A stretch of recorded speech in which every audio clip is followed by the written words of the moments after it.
Good morning, Dr. Gary here on the road.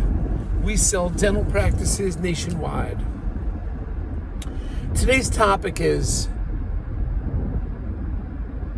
once you find a buyer for your dental practice, how to expedite the sale.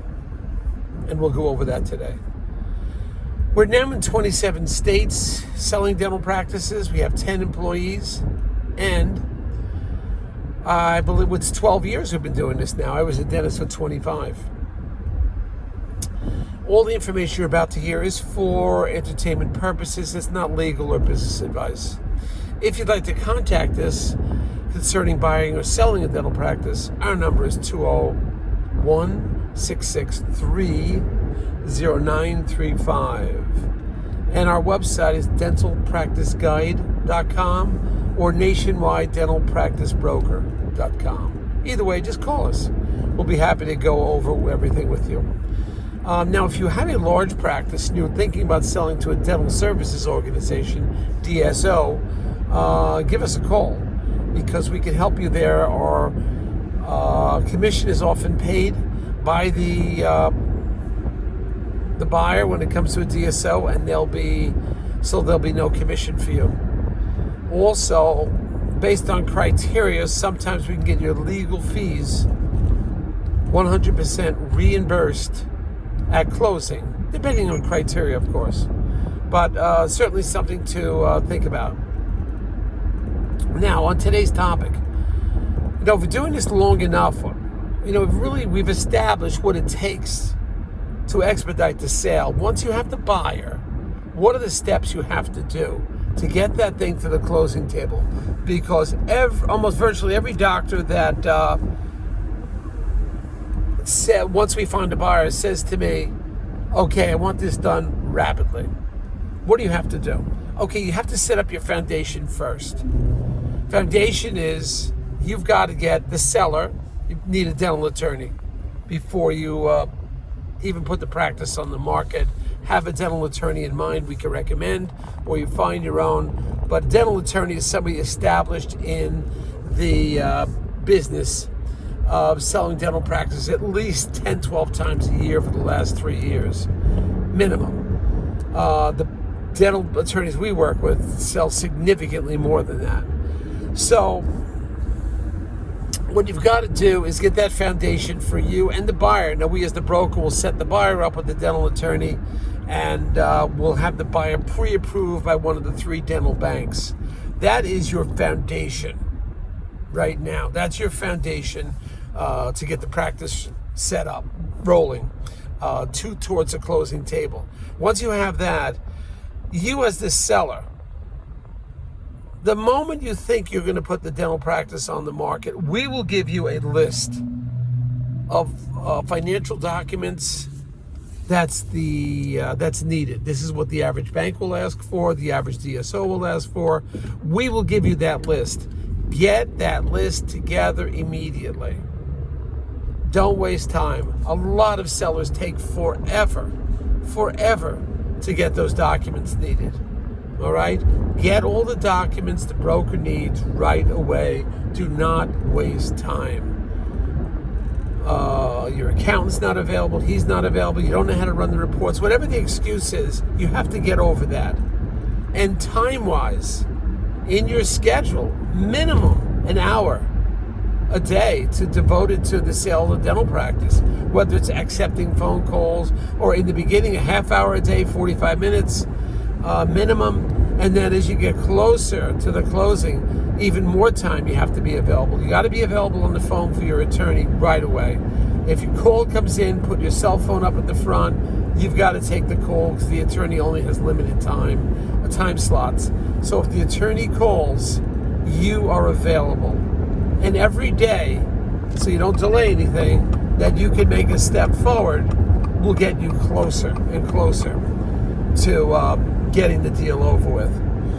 So you have to be available. Now I'm going through something this morning, for example, or this Friday. The buyer it was a DSO, wanted to get in as soon as possible. And the seller says, well, I don't have any time this week. Maybe in 2 weeks I'll have time. Well, you just lost 2 weeks. 2 weeks in the sale of a practice. A practice should close in 45 to 60 days, somewhere around there. And you tell the buyer's representative, I'm not going to be ready for 2 weeks to let you in. You've got to open up your schedule and realize you've been working for 30 years and 35 years. You have to open the schedule up. Leave time slots available. Start, areas, how much? 45 minutes a day of no patients, or maybe during lunchtime, or block out. Maybe you block out in the morning, every morning from 10:30 to 11:15. Block it out. Save that for your dental practice sale. This is so important, and so few doctors do this. Immediately give the information back to the doctor. Immediately call them. Get on top of everything immediately. This is one of the keys. Get on top of it immediately. Make yourself available. Every phone call that comes in from the attorney, be available for that phone call. Documents, when the attorney sends you a document, do a rapid turnaround. Remember, you're going to reserve time every day. So use that time to turn around the documents he's going to give you. You're going to have to review the asset purchase agreement or the dental contract. If you're going to be the landlord, you've got to review the lease that you're going to be making up. And if you're going to be working for the buyer, there's the employment contract you've got to review. So what happens is the attorney creates the documents. Dental attorneys could usually turn this around fast because they're rarely, if ever, tied up in court. Okay?